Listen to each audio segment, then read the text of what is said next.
Folk, primaries in Texas and North Carolina take place on Tuesday, March 3rd. Early voting ends today in Texas at 7 p.m. Central. And earlier today, former Vice President Kamala Harris dropped a robocall in support of Congresswoman Jasmine Crockett, who is running against Texas State Representative James Tallarico for the Democratic nomination for United States Senate. Here it is. You to please go vote for my friend Jasmine Crockett in the Democratic primary today, Friday, February 27th, or on Election Day, Tuesday, March 3rd. Texas has the chance to send a fighter like Jasmine Crockett to the United States Senate. Jasmine has the experience and record to hold Donald Trump and his billionaire cronies accountable. But Jasmine can only do it if people like you vote early. Today, Friday, February 27th, or on Election Day, Tuesday, March 3rd. It's time to turn Texas blue, and I thank you. Please take care. Bye-bye. Paid for by Jasmine for Texas. All right, folks. This is one of the few races that Vice President Harris has actually weighed in on the national level. There have been some local races where she's given endorsements, and already people have been talking back and forth. Will this help? Will this hurt? Candace, my position is very simple on this, and that is when you're trying to win the primary, you throw everything at it. You don't sit here and say, oh, I'm not quite sure. Bottom line is you're trying to win. This is a tight race. People need to understand in Texas, you can pick which primary you want to vote in. So it's not like you are either a registered Democrat or a registered Republican. When you go to the polls, I voted last Friday. When I went to the polls, it was very simple. Got to the polls, and they said, which primary do you want to vote in? You want to vote in the Republican primary? You want to vote in the Democratic primary? There have been, in the past, I remember there have been a few elections where I did vote in the Republican primary because there were black candidates, there were black judges who were on the ballot. See, what people don't, what folk don't understand about politics, I'll give you an example. Dallas County. First of all, the state of Texas used to be blue. They called them yellow dog Democrats. It was a blue state. Then, of course, George W. Bush beats Ann Richards. Then he runs again for re-election. And since 1988, Democrats have been losing all statewide offices. So there was a point where Dallas County was a blue county. Then Dallas County became red. I remember John Cruzo, longtime Democratic judge, who's now the district attorney running for re-election. I remember when John Cruzo actually ran as a Republican in order to stay on the bench because the county had flipped. And so in Texas, you get to decide which one you want to vote in. So when people are talking right now about, how Democrats are outpacing Republicans, well, we don't know if the Republican voters are actually voting in the Democratic primary. It was interesting. I saw this one tweet today. This thing is all over the place, Candace, where, the Republicans were claiming they were urging Crockett to get into the race. And then now we're hearing, Republicans are really scared to death of James Tallarico. And so now a deputy White House person put a tweet out, oh, no, they fear Crockett. I mean, it's all this sort of stuff. And my whole deal is like, y'all, none of that stuff matters. It's Tallarico, it's Crockett. One of them is going to win. And bottom line, that's what's going to be the case. And so, again, when you're at this point, you throw everything. So if I'm Crockett, hell yeah, I'm pushing Harris's endorsement. If that could pick me up votes, so be it. Yeah, so be it. And like you said earlier, you're dealing with a situation where people have choice. They have choice as to whether or not to go to this primary. And as you said, the whole purpose sometimes of the Republican Party was to get people to stay home. So the first thing that we have to is the takeaway that you always talk about. You have to get out and go and vote. That's number one. Number two, this is the first kind of major person that Kamala has really stepped out to go ahead and endorse. So this is obviously very major, and it's something that she firmly believes in, and she knows that it matters. And Jasmine Crockett knows that it matters. Whether people thought that, Kamala Harris did a good job or not, or who was she during that 100 days, and I can't tell who she was, and she didn't really stand on her ground. It doesn't matter. You pull out all the punches now and you go for what you know. And what you know right now is that Kamala, she could have made America a lot better than Trump This is what we know. And I think that that's a lot to count on in terms of Jasmine Crockett making sure that she gets that support. And let's be clear. It was vice versa too. Jasmine Crockett certainly firmly agreed that Kamala should have been the next president of the United States. And she showed that support. And that's what we're seeing now. You know, what was tripping me out, Matt, I'm looking at all of these stories. Semaphore has a story up. A Democratic U.S. senator say, a lot of us are pulling for Tallarico. He's the viable candidate. There was a video that went around. There was a white woman who was in tears saying, I really love Jasmine Crockett, her fight and her energy, but I really think he's electable. And you've had race thrown in this, you had gender thrown in this, and all of this. And when I keep hearing that, again, as a native Texan, as somebody still registered in Texas, I'm trying to understand why it's, he is a viable candidate and she's not. When I've seen multiple polls that show if the corrupt Texas Attorney General Ken Paxton beats incumbent Senator John Cornyn, that it's going to be a tight race, whether it's Tallarico or Crockett. So how is he more viable than she is? I think he's more viable than she is because he's a white man, and they think that confers upon him a greater ability to win this state. I mean, I'm going to go vote on Tuesday. I vote religiously on Election Day.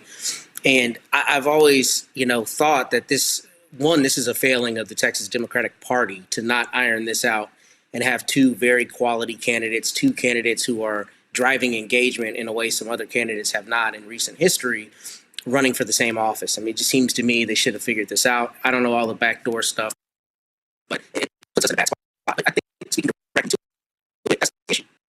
The issue is they think because he's a white man, he's more qualified, and he's better to do better out. All right, Matt, hold tight one second. Matt, hold tight 1 second. Where your signal is breaking up, so we need to fix that. I'm gonna go to Michael. Michael, again, I'm real clear, Michael. Texas, there are 254 counties in Texas. No Democrat has won statewide since 1988. Beto O'Rourke came within 2.5 points of beating Ted Cruz.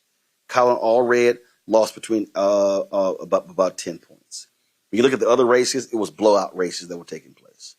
So, again, I've seen polling, and polling shows that it's Crockett almost tied or up 1 or 2 against Paxton. Tallarico tied or up 1 or 2 against Paxton. So, again, it's amazing how none of these people have actually said what makes Tallarico more viable. And I'm just like, okay, explain it. He can appeal to voters across the aisle. Okay, that's it? In Ruby Red, Texas? Okay. Well, a few points here. And I just did a video earlier this week dealing with Jasmine Crockett, talking about one of her constituents named Miss Gladys, who's an African-American woman, 79 years old. And Miss Gladys went to the polls in Texas to vote for Jasmine Crockett and was given a Republican ballot. And Jasmine, and just as you were talking about, Roland, Jasmine Crockett is warning people, make sure you ask for a Democratic ballot, because her constituent was given a Republican ballot. But Matt just hit on it. Okay. And I'm going to take it a step further. It's not that just Tallarico is a white man. What it is if you think of the previous U.S. senators from Texas, okay, to my knowledge, they were all white men or mostly white men, right? Now, Jasmine Crockett, I love Jasmine Crockett. I hope she wins. She is eminently qualified. But when they say that Tallarico is more viable, they are operating based upon their conception of what a U.S. senator from Texas looks like. I'm not saying it's right. I'm saying understanding how white people think, and some African Americans as well. That's what they're saying. This is the same problem that Kamala Harris ran into. Kamala Harris was overqualified. Kamala Harris should have won. But if you go back, when you had people who thought Donald Trump was more presidential, that's a damn lie, but they're operating based upon white supremacy. When they thought Donald Trump was more presidential, when you look at all of the previous pictures of past presidents, except for Obama, when you look at all of the movies and TV shows that depict presidents, probably 95% of them is an older white male. So Kamala Harris totally broke that mold. And in a lot of people's minds, when you talk about president of the United States, they picture somebody who looks more like Donald Trump than Kamala Harris. This is what we're dealing with. I'm not saying it's right. I'm saying this is what we're dealing with. And also Cardi B came out and endorsed Jasmine Crockett as well in the U.S. Senate race in Texas also. So Kamala Harris and Cardi B. I have disagreements with Cardi B, but hey, this is a good thing. I'd rather for her to endorse Jasmine Crockett than Donald Trump like Nicki Minaj is doing. You know, so as you said, Roland, in the primary, you throw everything at the wall. I'm going back to Matt. We got to signal straight, Matt. Again, here's my whole deal. If you're going to say that James Tellerico, who I've talked to, so Matt's signal's still not straight. Okay, fine. Let me know when it's straight. And I'll go to Candace with this one. Here's my whole deal. Just say it. Just say it. Don't dance around it. Just say, hey, James Tellerico is white. And we think a white man in Texas is going to be more viable than a black woman. Just say it. But don't sit here and keep trying to, fool me with this.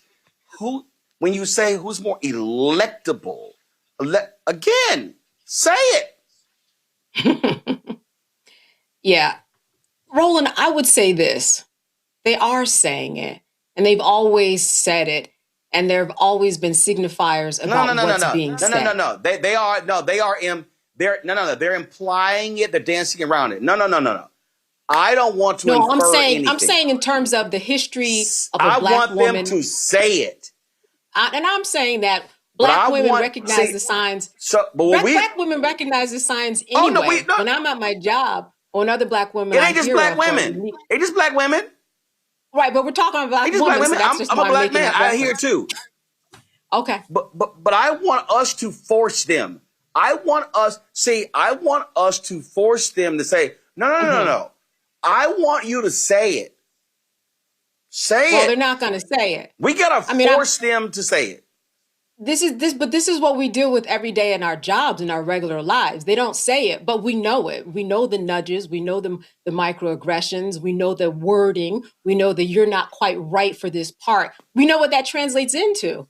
That's just kind of par for the course. So I'm not sure if saying it would lead me to any other position than what I already know. I already know what they think. I'm not sure if saying that would make it any more poignant, any more effective, or any more directed to me, especially for someone who is a black woman and knows other black women and men who get those same signals on their regular jobs, let alone running for president. I'm just saying, I don't know if I need to hear them say it. Why? We know what they're saying. Move accordingly.